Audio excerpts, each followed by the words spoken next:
Hello, everyone. Hope we are doing well on this Wednesday, June 24th. This is Colin Farrow here, also known as Wingman, and I'm excited to bring you guys our episode 16 of the Beyond Cancer series with living with ovarian cancer. So this program, excited to have. You're probably wondering, why the heck am I here?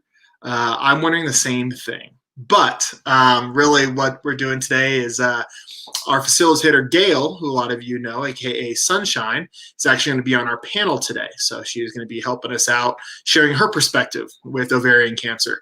And we should also have Pam joining us, hoping that she's able to join. Might be having some technical difficulties, but we're hoping she can join here in a bit. And I just want to give you a quick update about what's the latest with Epic Experience, what we're up to these days. If you haven't seen, we have launched our virtual camp structure. You can sign up for that on our website, and you assign the virtual camps are 3 days, about an hour and a half each day. You will find out those dates at a later date, but if you apply, we get our demographic of campers in, and then we go ahead and let you know what's upcoming, what's available, what dates, depending on your diagnosis, etc. We also have our lit workouts. They're intensity training workouts. Those are on Tuesdays and Thursdays. And we also have our yoga tonight. If you're looking for something to do tonight at 6 p.m., we have yoga with Bugaboo starting tonight at 6 p.m. You can find all those on our Facebook page. So we're excited to have you here again, and hope you enjoy this episode. So with that being said, I'm going to go ahead and just bring on Sunshine for now. Hey, Sunshine. Greetings. How are you? Well, it's interesting being on this side of it instead of on that side. Perfect. I would say you can interview me, but I don't have the right parts for this conversation. No, you do not. You don't.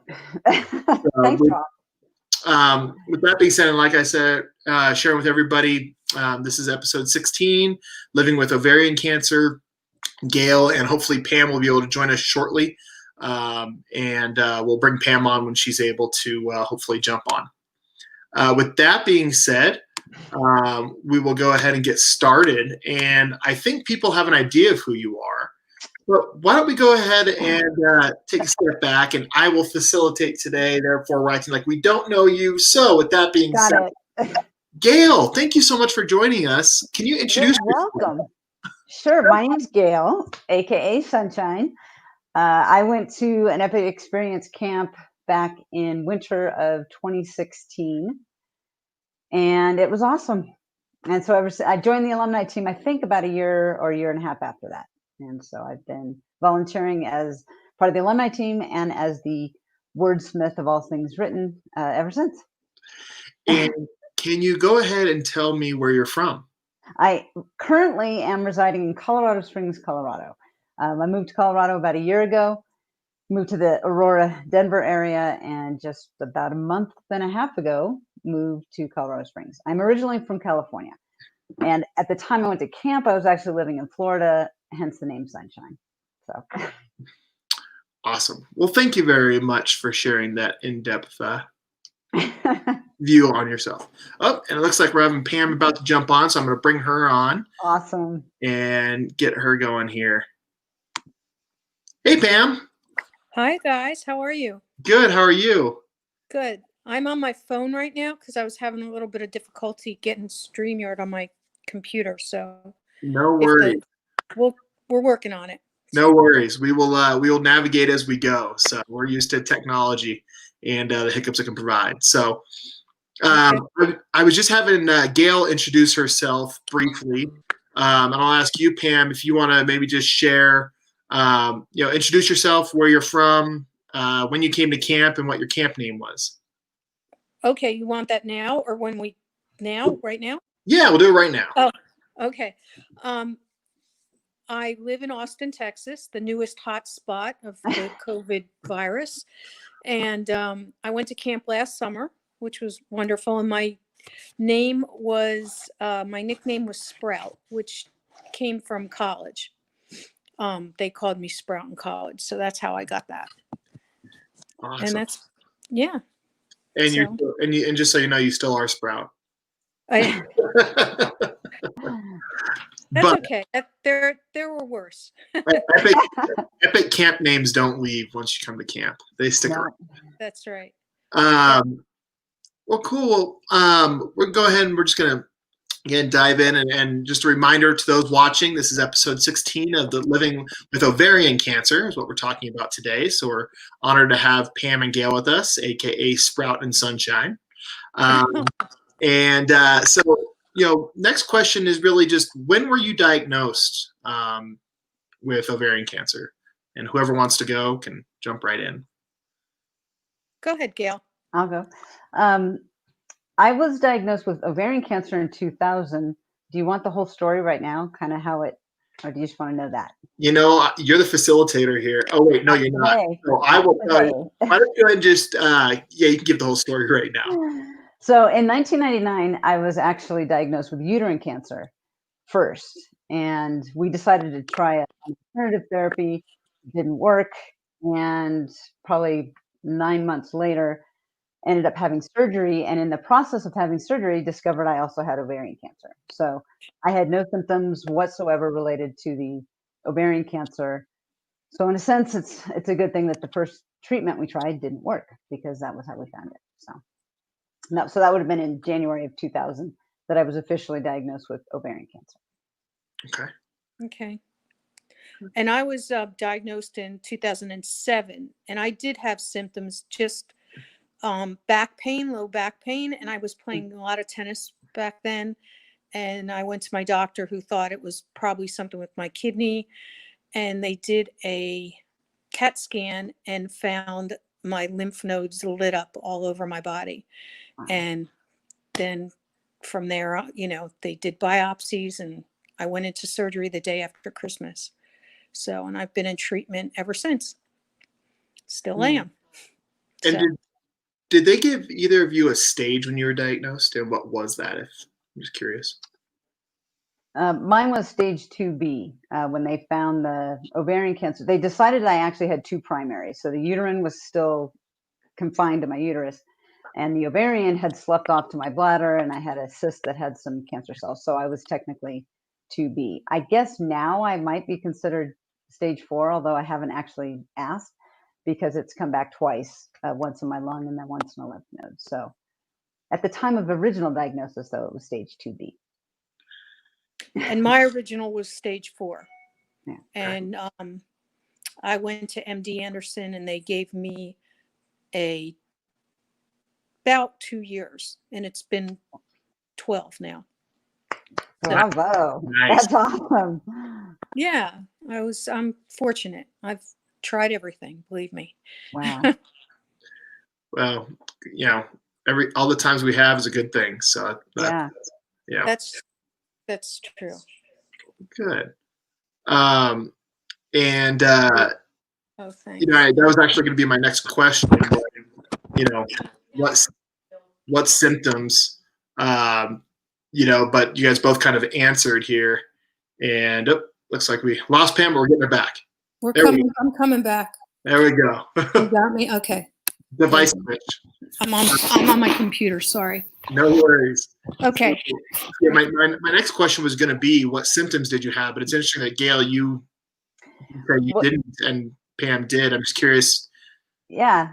Actually, now that it's not even until, Pam, you just mentioned about lower back pain, because one of the things I was originally experiencing before I was diagnosed with uterine cancer was lower back pain.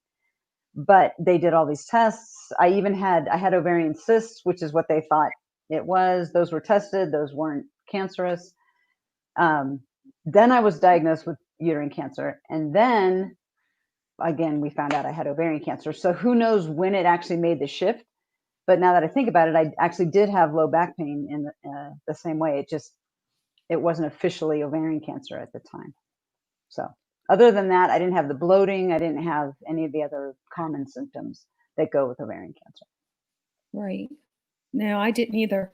I just had that low back pain that was intermittent, actually. So I just assumed it was tennis. Yeah, mine was after running. So it was the same thing. It wasn't constant. But I found out also that I have the BRCA gene. So I had no idea. And then I have two sisters, and they both got tested. And my little sister also had the gene, and she was going to do a hysterectomy prophylactically, and she lived 5 years after that, and then she passed away. So Wow. that was kind of tough. Yeah. It's like the gene that keeps on giving, because I can't get rid of it, and but yeah. Anyway. Well, yeah. Go ahead, Gail. Well, I was just going to say, no, I was tested, but I don't have the mutation. So yeah, that's interesting. And for Pam, for those that might not know, I mean, you want to explain to them what exactly the BRCA gene is? Well, it's a mutation, and Gail, you may know more about this than I do. My philosophy through this whole thing is just do what the doctors say, and I don't Google anything. I'm not anyway. It's a mutation that you get. Angelina Jolie. Okay, I'll throw her out there. She found out she had it, and it causes breast cancer and ovarian. You can get breast cancer, ovarian cancer. So women that do have the history of it in their family, a lot of times they will have a double mastectomy just to make sure that they don't get, they eliminate their chances of getting breast cancer. So. Yeah. But there are two different kinds, two different mutations, 1 and 2. And I really don't know the difference between them. Gail, you may be more informed. I don't know the difference between the two, other than when you do have a mutation, you are more likely to get breast and ovarian cancer. And it, just like you said, a lot of women will have like Angelina Jolie, have surgery as preventative. Right. So that's basically what it means, is just you're at a higher, it doesn't mean you're guaranteed to get it, but you are at a higher risk. And I think, one of the reasons I really wanted to talk about the symptoms that you both had, take a step back, was, last week we were talking about testicular cancer. And testicular cancer, a lot of times, in men, they feel a bump, right? Similar to breast cancer, you hear, not always, obviously, but you hear, I found a lump, or I found a bump or something. And ovarian, I would think, where there's nowhere to find any sort of remnants or something, there's no ideal symptom to look for. And so that's really why I was curious on the symptom piece, because I think that's what really is one of those things that is different about ovarian cancer, is there's not that direct physical piece that is in the location of the cancer to say, I feel something, I need to get it checked out. It was a back pain where it's like, okay, well, is it that I herniated disc, right? Or whatever that might be. And so that's why I was curious on your symptoms and wanted to elaborate a little bit more. Well, and the other thing is that a lot of the symptoms that are typical are like symptoms that we get every day: indigestion, bloating. If you eat too much, you're going to feel bloated. If you're going to get indigestion. So there are things that I think we more easily like discount or just think they're something else.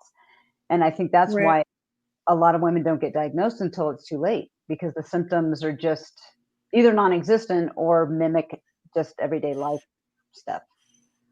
So. Yeah. Well, thank you both for sharing. I just, obviously, being a male, testicular cancer has been put on my radar with my family history. And so,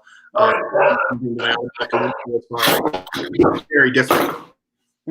So it's okay. We love dogs. We have two crazy ones.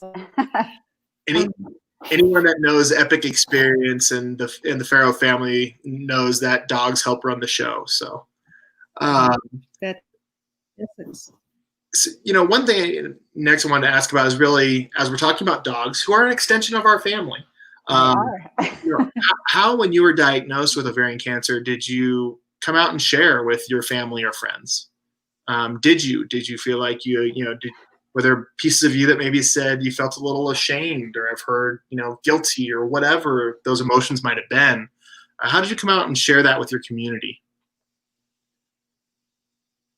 I was engaged. Oh, sorry. Go ahead. Go ahead. No, go ahead. I was engaged at the time when I was diagnosed with uterine cancer. So that was really what my initial diagnosis was uterine. So that was what we shared. So I was engaged at the time. So I told my fiance, and then because I didn't want to deal with other people's reactions, I made him tell my family. So I had him tell my mom. I told my sister. And then, I honestly don't remember.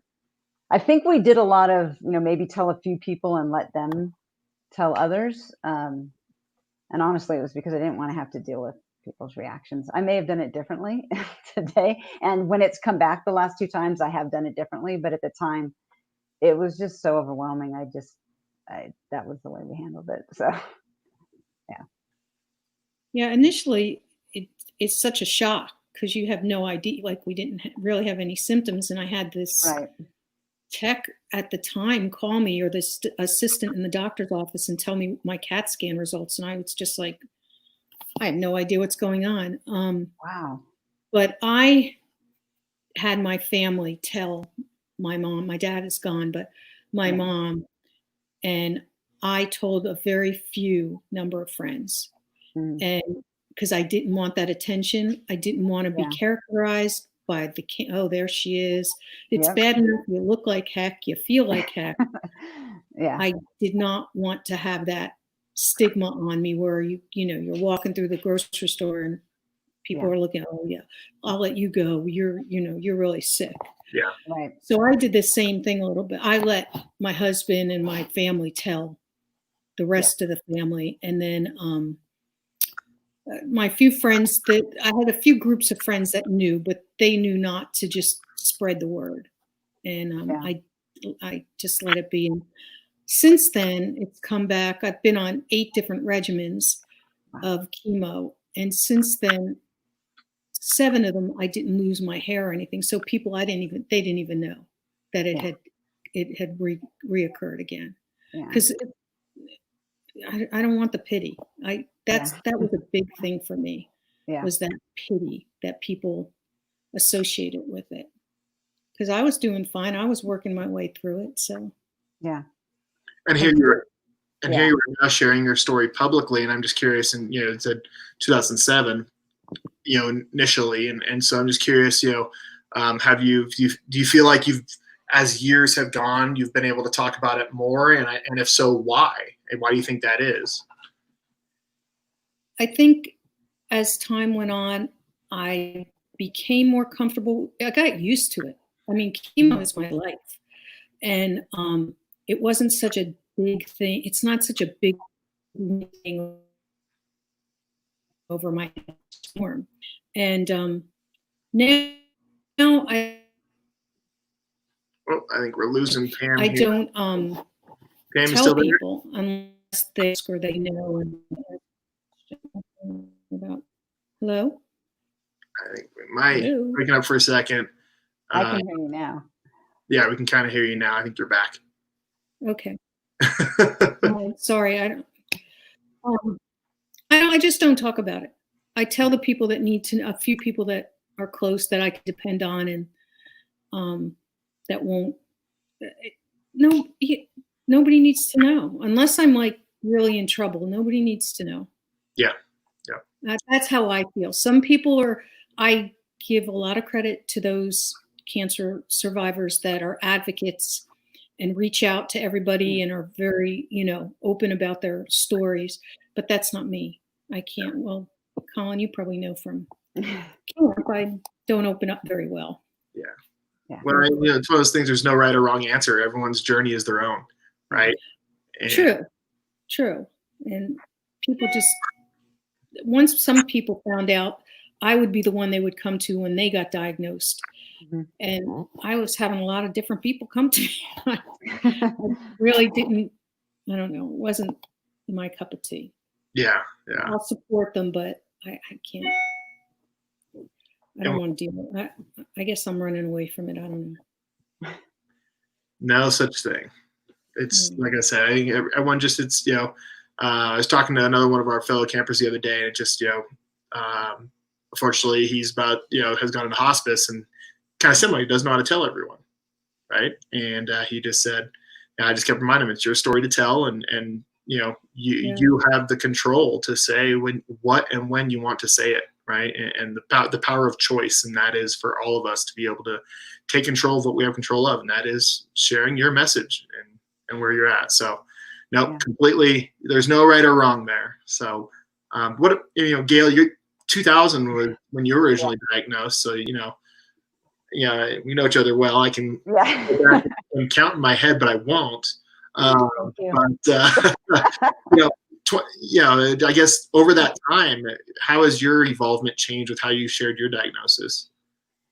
Pam, I can completely relate. Like the last thing I wanted to be was identified as the cancer person. Right. As soon as I was done with treatment, for me, it was kind of hard to hide from it because I was bald. Every time I've gone through it, I have lost my hair. I've done the same treatment. So it's kind of hard because I wasn't wearing a wig, it's kind of obvious. And the first time we then got married. So, when everybody came to the wedding, I have a hat on and so it's kind of obvious. But as soon as we were past that, I was done. Same thing as you. There were people who knew me for 10 years in Florida and never knew I had cancer, because I just didn't talk about it. I didn't do support groups. I didn't do any of that. So it was like, as far as I was concerned, I was done. And then it came back in 2013. And at that point, I did tell a few more people. I was in a different place personally. Again, I felt more open about talking about it, maybe because I was older. I mean, by then I was in my 40s, and you start caring less what people think. I think the older you get. So I think at that point, I'm like, oh. And it was probably 2 years after I finished that I heard about Epic and came to Epic. And this is what the part that Colin knows, I'm not a crier. I'm not a kumbaya, touchy-feely. That was almost the reason why I didn't go to Epic, because I knew that was part of it. But it's because of Epic that now I feel like I'm still here for a reason. So now I'm much more open about it. Then it decided to come back again because, cancer is what it is. So that was a year ago is when about a year ago, I found out that it had come back again. This time I was moving. We were in the process of moving to Colorado. So it was so now this is the other thing. I've had to deal with cancer in 3 different states with 3 different groups of people. So that multiplies, all the people who are involved and helping or just who are around. So now I'm in Colorado. So it's a whole new group. Nancy helped me get into a doctor within 2 weeks of moving here. And then I was in radiation and I was in chemo. And people I had met through Epic came and visited me in the hospital, nurses. And by then it was just so cool to have this support system, which I would have never said in 2000. That was not me. Whereas now it was and again, maybe it was because I was older. Now I'm in my 50s. This is the 3rd time I've done this. But it was really, now I feel like, okay, again, I've survived this. So if there's anything I can do to help someone. So it's definitely been an evolution, to answer your question, Colin. It has definitely been an evolution, and I am not the same person I was in 2000. That's for sure. Yeah, I know, but we're still, a fan of certain teams, but we won't get into that. Oh my gosh, we made a pact. I had to put one little. We're not getting into that though. I'm just saying. No, we're not. But I think it's very interesting, the perspective there as far as kind of how you share, why you share, and that involvement. I've been in this realm now, but it's not my story. Luckily, my brother just understands I'm sharing a lot of his story. But my story is a caregiver side, and some people, even with that, say and don't say. So again, that perspective is your own, and so thank you both for sharing that. You get something like a cancer diagnosis that you're told about, and both of you have been living with this now for many years. And what, I guess, if any, would you say would be any life changes, or anything you've had that maybe some shifts that you've made since your diagnosis in your life? You hear about people with diet, exercise, maybe it's just a mentality. But I'm just curious, since your diagnosis, what those changes might have been over the years that you've now been living with cancer. Go ahead, Gail. I personally, I tried doing things like diet and health wise. I've always been, I worked out a lot regardless. So I kept all that up, and that was one thing that I didn't let go. Mhm. But I really didn't do anything with my diet other than just try to eat well. My doctor, I asked her, like, I had a friend who said, "Oh, I ate all the spinach, fresh spinach I could." And I said something to my doctor. She said, "Pam, if that was really going to help you, I would have had you eating spinach by now." You know, she said, you just have to be healthy. Yeah. You know, a clean lifestyle. And she goes, "You can have a glass of red wine if you want." And so I really didn't change a whole lot. I didn't. Mhm. And it was maybe I was in denial, or I was trying not to on purpose, so it would seem normal still, because you just get hit with so many different things between being diagnosed and surgeries and treatments and then follow-ups and scans, and it's relentless. Yeah. And Gail, I guess you know too, because yours has reoccurred. It just starts all over again, and you never get to that. I never got to that point where, oh, I'm 5 years out, I can wait 3 years before I go see my doctor again. Yeah. So I just never changed. I didn't change a lot. Let's put it that way. Yeah, I'm actually very similar. I was already working out. The only time I really changed my diet was when I did that alternative therapy, but as soon as it was over, I went back to eating the way I always had. So I didn't really change that. I was involved in a program the first time around. They got me into going to the gym again. I had still been running and doing things like that, but that was I'd never really been a gym rat kind of person, but that got me into it, which was a really good thing, because then the second and third time when I went through it, I went to spin class, and that kept me sane, was because I could go harder or faster, you know, or just like putts if I felt horrible. I think really the only change has been recently being in something like this, being involved in Epic, realizing that I can make a difference because I'm still here and I can help however I can. Other than that, like you, Pam, very much just as soon as I was well enough, I started playing softball again. I started playing soccer again. I went back to work. I was mentoring kids. You know, I did like you. I wanted to control and be normal. I didn't want to talk about cancer and all that. So really, the only change has been talking about cancer, you know, more regularly now that I'm involved with Epic. So, yeah, very similar. Yeah. Made you a feeler. What can we say? I know, it's horrible. No, it's not. You have it. Yeah, definitely. That's the joke, is they made me cry at Epic, and definitely has changed my life. So for the better. Well, they made me cry too. They broke me down by like the third day or fourth day. I was like, I told myself I wouldn't do it. Yep. And they broke me down. For anybody that's watching, don't worry. We don't just sit around crying all the time. We have after. We also go swimming. Well, that was the other thing, laughing so hard till I cried, but that was something else. That was you know, one thing we put up a stat earlier, that ovarian cancer is is actually the deadliest cancer of the female reproductive system. And I think part of that, it's probably similar to lung cancer and some other, where it's hard to detect. You know, we talked about that earlier. And so I'm just curious, have you had any, situations where you've had some survivor's guilt, to where you've heard of others with a similar, situation, or Pam with, you mentioned your sister, survivor's guilt, something that's thrown around there. I'm just curious that you all relate to that. I definitely do, because I was diagnosed first and my sisters had no idea. My older sister was negative, but my younger sister, when she got tested and was positive, and then she had surgery, and during the surgery, she just thought she was going to have, her ovaries out, and they took part of her intestine. They found cancer all over, and she went through 5 years of hell.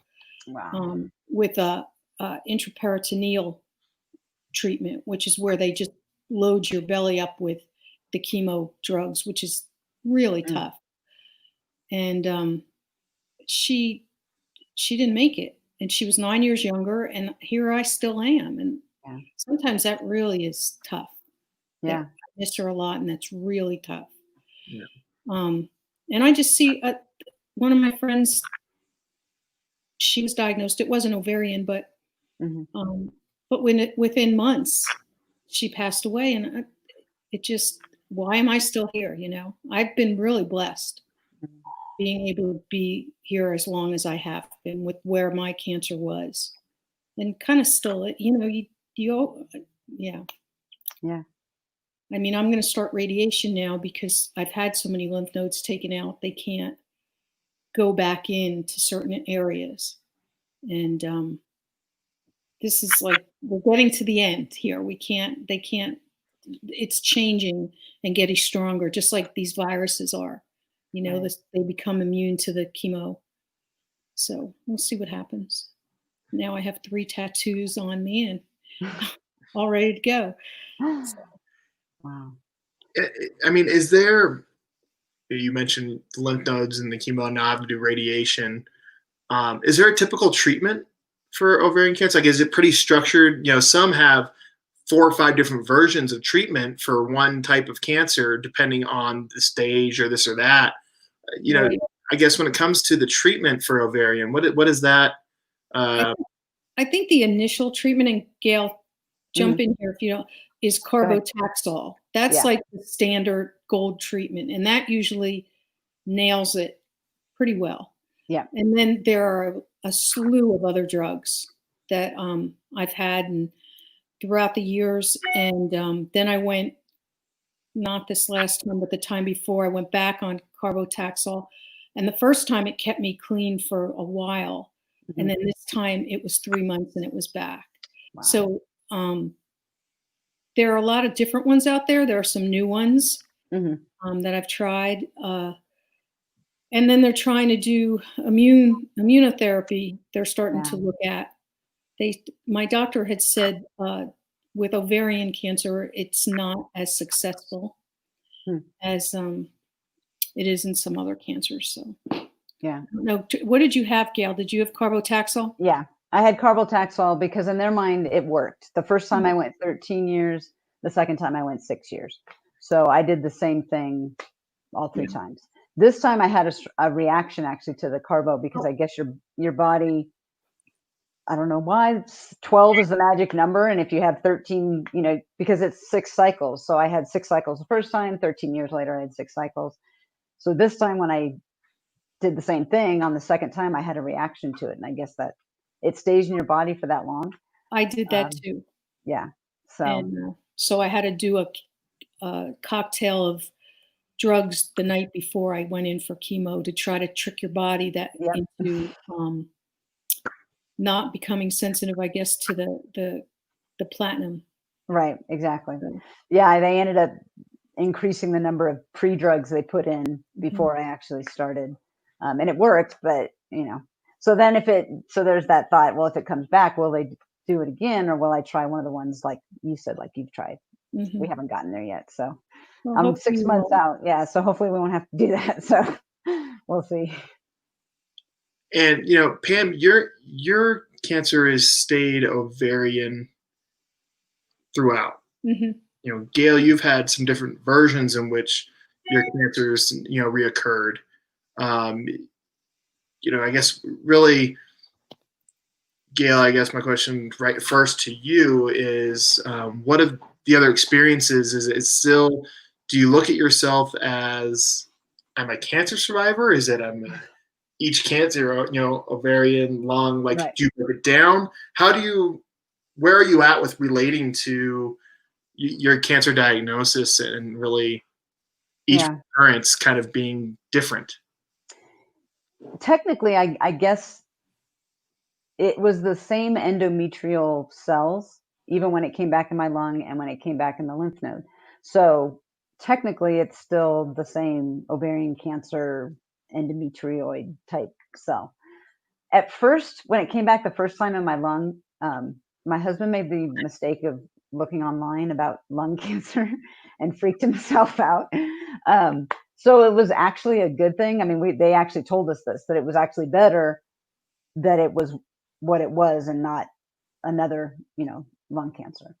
So I guess I honestly don't think of myself as an ovarian cancer survivor as much as I just do a cancer survivor. And I don't know if that would be different if I even got another one. Again, maybe it's because I had uterine and ovarian. To me, it's all just a beast that I don't want to deal with. And so I'm just a cancer survivor. And so I don't think my perspective's changed in that sense, in terms of, the type, I guess. Yeah. Interesting. Okay. Yeah. It's just one of those things of, everyone sees things differently. So I was curious, really your viewpoint on that. And, Pam, when it comes to, your experience, you've been living, 13 years with ovarian, I hear of others, I guess, and I'm really, from my perspective, again, a lot of times relate to conversations I have with my brother and many others, but my brother I talk to most frequent is the recurrence of it coming elsewhere. I mean, you've just been in the throe of ovarian, and just the tunnel you've been staring down for a while now. Has that ever kind of crossed your mind about coming back? I mean, obviously you're just constantly living right now with ovarian, and the second part to that question that I'm curious about is, it keeps coming back. I don't know if back is the right word, but ovarian keeps lingering around. Right. You guys mentioned treatment, kind of you run out of options because you keep beating up on that same area. How are you with kind of just that looking forward to, or I should say looking back to where you've been with your ovarian cancer? I mean, that journey just seems to kind of, you keep beating on the same spot. And how do you process that? It gets old. It really does. I know there's dormant cells like I said, my lymph nodes lit up throughout my body. So there are these dormant cells that are they've been knocked down a couple of times, many times, and they're just getting stronger and going to come fight back. And I just kind of live, period. I don't think about down the road. Unfortunately, I had to watch my younger sister suffer. And that was a really hard thing to do, because I can see myself getting to that. I don't want to see myself getting to that point. And I guess my therapist was like, that's probably worse than what you're going through. Is the fact that or you've seen what may be at the end. And but at the time you go help and you want to be there. So that's something I don't know. I wouldn't change it, but it really makes it hard. Yeah. Because it's like, otherwise I'd play dumb like I have all these years and just say, oh, okay, I'll just keep on going, pushing on, plugging away, getting my treatments, and but that was hard. Even my therapist, like, that's a tough thing to deal with. Yeah. So I can imagine. Anyway. And I don't look to the future, really. I just kind of go day by day, and I don't think about, sometimes you go into a hole, you get into that hole. And I don't know, Gail, if you feel that, where you just kind of feel like, oh, something's happening, I don't know, and you get really scared. But then you can get yourself out of it, I think. Yeah. Go to spin class. Exactly. That's exactly it. Yeah, it's true. When we were living in Florida, I had like allergy-like symptoms, but every time it would get too bad, then I'd be like, oh, I wonder if that's something else. Then I was actually diagnosed, and it had come back in my lungs. So then after that, it's even worse. Then I developed this cough. So over the last month, I'm not worried about COVID. I'm worried if I start coughing that it's going to mean the cancer's come back, So it's always in the back of your mind that, is it coming back? So, yeah. Yeah. We have some folks. Go ahead, Pam. No, it's just something that's always there. Yeah. And sometimes I don't remember about, don't think about it, but it's always there. Yeah. Yeah. Well, we have a few people saying hello, so just some shout outs here. So Anne. And that's my roommate. That is my Aw. awesome roommate. So we have Sabine here saying hello, saying thanks for sharing. Suzanne, hello. She's a constant for us that joins us Yep. from Beyond Cancer series, and Train Tracks, who well, We kind of I know want him. to. I could talk about him, but I'll leave that another day. So another thing I'm curious about is, last week we talked about testicular cancer, and I don't know, Pam, when you were diagnosed, and forgive me for honestly not remember, but fertility. Fertility is something that's talked about a lot with testicular cancer, and it's going back to last week, and I know we talked about it then. Gail, I know you were, probably around the time when you were processing that, if you were engaged, and I'm just curious, what does fertility process look like with ovarian? Is it, I know testicular cancer, once you're diagnosed and they remove a testicle, you can still have the option of trying to have kids. Is that an option with ovarian cancer? And what does that look like? For me, it was. Well, I was an old lady when I got diagnosed. Go ahead, there you go. No, go ahead. No, I was past. No, I was past. I had my kids and everything, so I didn't have any issues with that or thoughts. Yeah, I just wanted it out. You were just getting engaged. Yeah, we were engaged. Yeah. So that wasn't the plan at all. And so that was why, because it was uterine cancer too. Initially it was uterine cancer. So the only two options we were given were hysterectomy and this drug that had been tested but not proven. So which is why we opted for door number 3, which was this alternative therapy, which ended up not working, and which is how we found out I had ovarian cancer. So in a sense, I'm glad it didn't work, because who knows when we would have actually found out I had ovarian cancer. But I think, and I don't know if it was because it was 2000. I don't know if it was because once we realized that it was 2 kinds of cancer, we had to move quickly, but no one talked to us about fertility. No one talked to us about saving eggs. Part of it may have been that at that time, the technology was such that it would have taken longer than they wanted to take in terms of the cancer. You know what I mean? But it wasn't, nobody talked to us. Neither of us. We've talked about it since, my husband and I, and no one talked to us about it. That's interesting. So yeah, that sucked. That we weren't even given the option, because I don't know.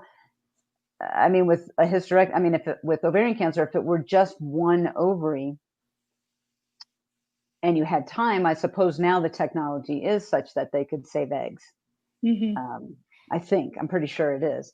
Whereas, and I'm pretty sure only one of my ovaries was involved, but again, they weren't even giving me the option because I don't think there was time in their mind. So yes, I appreciate that, but it kind of would have been nice to also at least have a discussion about it. So.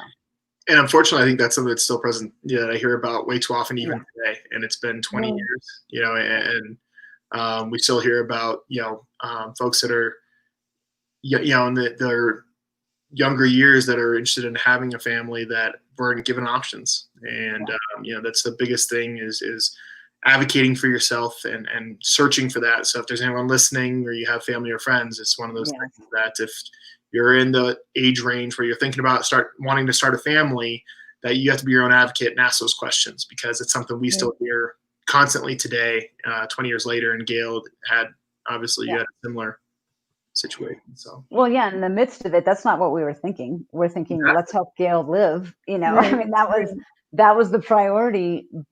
But it would have been nice to have somebody at least bring it up, so that it could have been part of the discussion. And and it wasn't. So that would be definitely my advice: is make sure you ask. That's one thing. When I was diagnosed, I was a volunteer at Livestrong, Lance Armstrong Foundation. It was back then, and they were a young group. I mean, young. Lance, obviously, and a lot of the head people were young cancer survivors, and they did approach that. They were very helpful back then with young people that were just being diagnosed. Now, I don't think they had the resources that we may have today, but there was like Planet Cancer, and there were a couple of organizations that were So I think you just have to seek them out because they don't really talk about them. Yeah. They're not out there. But they are available, I think. And he did have, I know how there are different sides of the story with him, but he had a lot to do with that because he was young. Yeah. And he wanted kids. So he was we always say he was a face of cancer that the world hadn't seen before, and really brought cancer to the forefront. right. Right. And everyone has their own personal views on Lance Armstrong, but it's one of those things that he I believe his heart when it came to the cancer community was in the right place. Yeah, definitely. And, I know he impacted my brother's journey pretty significantly. Oh, that's good. Reaching out to him, wrote him letters, met him in person a couple times, and was nothing but genuine. So always two sides of every story. Right. The rest, he's admitted that he's wrong in certain aspects, but when it comes to the cancer community, he put it on the map to say we need to pay attention to this. So that's the important thing. So cool. I didn't know you worked there. That's awesome. Fun. Yeah, it was great. Once I got diagnosed, though, I had to step away. Yeah, that's fair. But for me, not because they didn't make me, but it's a good organization. It's changed a lot. The focus has changed, but it was good. It's good. Yeah. And so you both again, a few years out since your initial diagnosis. One thing that I always like to ask is what are you most proud of during this time for yourself? What are you most proud of that since you've been diagnosed with cancer and heard those words? What are you most proud of looking back or looking forward even as far as where you're at today? Go ahead, Gail. I didn't let it stop me from living. I mean, I have gotten, it's actually funny having hair. I'm so used to being bald that I go on doing my thing. If I was going to spin class, sometimes I would wear something on my head. Sometimes I didn't. I started playing soccer as soon as I felt strong enough. I started running. I started working out. And to me, it was just part of living. And I'm glad I didn't stop. I'm glad I don't think I ever had, and this may have been because mine wasn't as serious a diagnosis in the beginning, but there was no point at which I just thought, oh, okay, well, I'm going to die.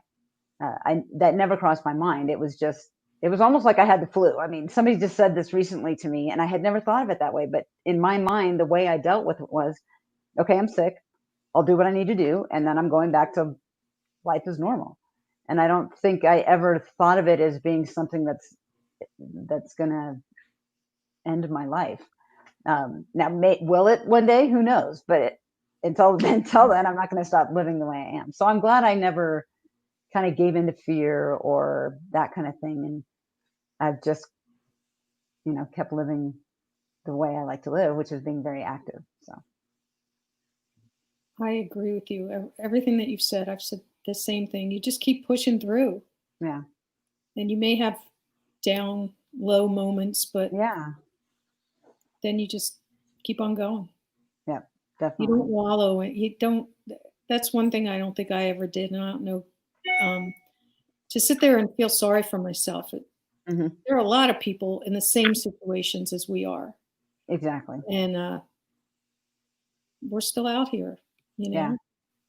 So I think exactly what you just said, not wallowing it. I think somehow I was able to maintain the perspective that there are people who have it so much worse. Yes. And it's like you said, in terms of the survivor guilt and all that. I mean, I know people who I can think of a number of them that either they're still fighting, but their side effect. They had every side effect in the book when it came to their chemo, and I got tired. You know what I mean? Or they got neuropathy, and I never whatever. I mean, I'm thankful that I was able to maintain that sense of perspective that sure, this sucks, but it's not the end of the world. There are people who have it so much worse.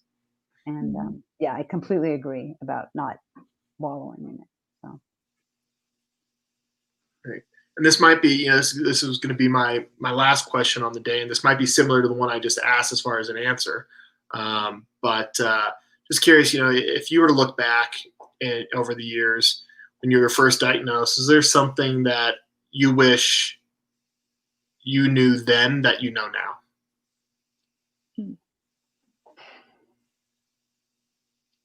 That's a good question. Yeah.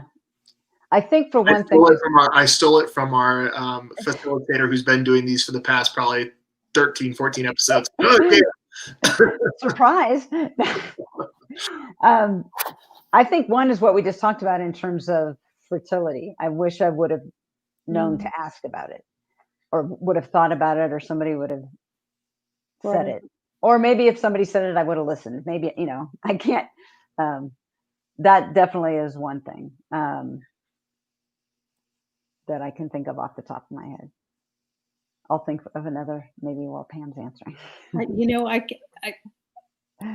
I don't know. Maybe I think I was in a stage of shock first, like a deer in a headlight. Then you're in a dark room with the door closed and you don't know what you're going to do or where you're going to go. And you do have a lot of people rooting for you, your doctor, your medical team, your friends, your family. But I don't know if I'd do anything if I really don't. I can't answer that question. I don't think there is anything that I would do differently. Maybe just say, hey, you have a lot of people behind you. Yeah. Which at that point you don't feel like you do. You're helpless. Yeah. I did think of another one. Good. I didn't do any support groups. I didn't think I needed it. I don't talk about my feelings. I don't do any of that. And if I could now look back, I stuff. I am the stuffer. That's Gail. And that was right before I came to Epic. Basically, I was full. And I think if I would go back, I would say at least be open to the idea. At least look for things. Now in 2000, I don't know how much there was stuff like Epic or, things like that. But at least I know there were support groups because I avoided them. So at least be open to that and to find out earlier that I'm not the only one who has chemo brain, or I'm not the only one who has lost fertility, or, whatever. To talk about these things that I definitely didn't want to talk about, but realize now that it would have been socially, mentally, emotionally good to talk about at the time. But you were younger. Yeah. Ovarian cancer, usually you would see an older patient that gets ovarian cancer. And that was, I'd be in the office waiting and there would be these ladies in walkers coming up and me sitting there in my workout clothes waiting to see the doctor. And back then I can't, that's not something, I don't know. Well, that was part of it, I think. When I was, like you said, when I was in the waiting room, or I think I did go to one or two support groups, and I was younger by 40 years or 30 years. And it just, even though I don't think I consciously thought that, I'm sure in the back of my mind is like, you guys can't relate to what I'm going through. And so actually there were two girls who had breast cancer and they were both in their 20s who were going through chemo. So where I first did chemo the first time around, we were all in this little room and we ended up kind of forming our own little support group in the fact that we went running together, or, we would go for a walk or get coffee or whatever. But I'm just putting this together now. It was because we were closer in age. They could at least relate in the sense that we were within a decade of each other instead of 3 or 4. So yeah, that's a good point. Yeah. Well, great. Well, go ahead, Pam. Do you have something else? No, I was just going to say, when I came back from MDA, I got assigned, I don't know how that works, whatever, to a young female oncologist that just got out of school. She could have been my daughter. Wow. And she's been fantastic. But that's just cool to show you, my age versus, and then she has all these older women. But anyway, that was just a little point of interest. My mom had a similar reaction when we were introduced to my brother's doctor, because he looked, we call him Doogie Howser because he just he's going back, I was 13 years ago, and looking at where he's at now, there's a reason he's one of the leading oncologists and testicular cancer in the country using, cutting edge science and robots and all this to be able to try and advance, care for, the disease. So, it's remarkable, but sometimes it is one of those like, wait, you're supposed to be taking care of me? So, Yeah. right. Well, thank you both very much for taking your time, for sharing your perspectives, during this past hour. I know we've had some folks that have been sharing their comments as we've gone, and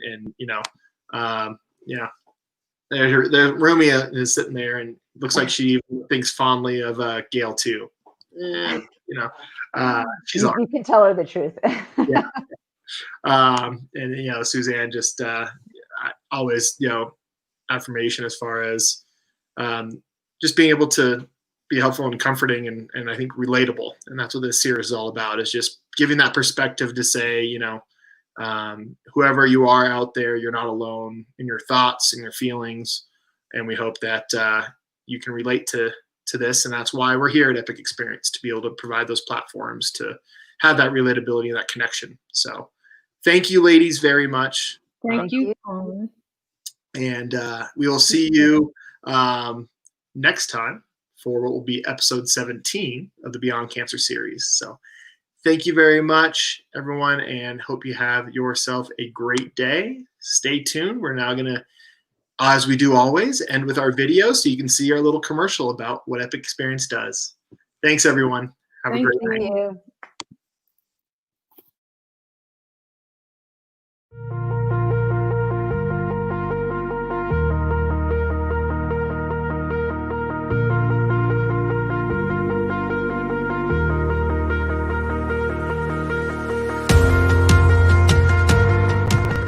Epic Experience was founded after my oldest son, Michael, was diagnosed with testicular cancer in 2007. I wanted to offer up hope to other cancer survivors so people know they're not alone, so that they know they can get out and start living again. It just may look different than how it did before they had cancer. Epic Experience is unique in the fact that we really pride ourselves on trying to take anyone and everyone that we can. Doesn't matter when you were diagnosed. If you've been diagnosed 5 years out, 10 years out, 20 years out, we don't put a timeline on it. We say that, you know what, if you've had cancer come into your life, we have a place for you. Epic Experience. One word, it's epic.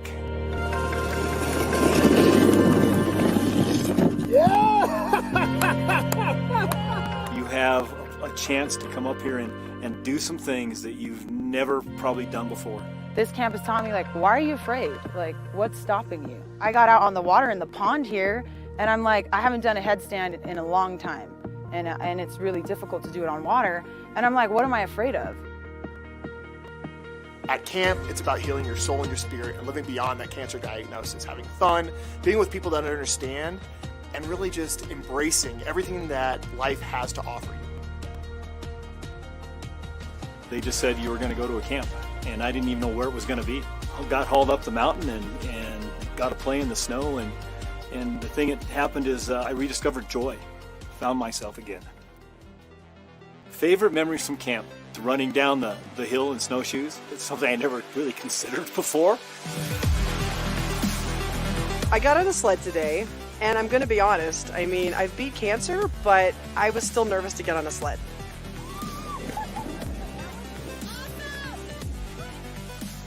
Well, kayaking is individual. You're all alone in your boat, and it's you versus the elements and how strong you are and getting through the challenges that are coming up, whether they're rapids or something in the water in the way. And with cancer, it's you versus your diagnosis. Epic Experience is about empowering adult cancer survivors and thrivers beyond their cancer diagnosis.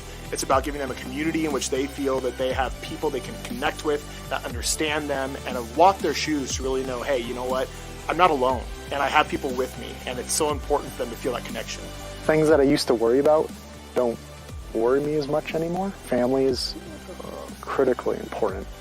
Friends and experiences is what life is about. Well, I didn't think I needed this week, but I needed it more than I knew. I needed to just play in the snow. I needed to laugh until my sides hurt. I needed to connect with people, even though I didn't think I did. I needed to find out that I'm not alone in things I think I'm alone in. So here at the 7W Ranch, not only are the activities that we do for the week amazing, but just the beautiful scenery around alone makes it just so incredible.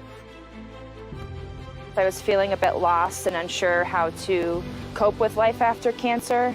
I feel like Epic Experience brought me closer to who I used to be and who I want to be in the future. Want me to cry when I talk about 7W? It's magic. Just say, it's special. If you are debating on coming on this trip, just do it. Don't hesitate. I hesitated. I waited till the last minute, and I am so grateful that I came here. This has been life-changing. This week has absolutely changed my life in ways that I couldn't have even imagined that it would. Epic Experience is the right name for this experience. Trust, go for it. Why can't you experience this? It's something that they've already been through, cancer treatments, whatever the therapy is, and this is another way to heal. If you want to really check back in with yourself and find out where your inner person is and where your soul survives, come to a camp and just let it be. Don't think about it. Don't wonder, should I? Just do it. Sign up for camp, and it'll be an amazing experience full of a lifetime of memories.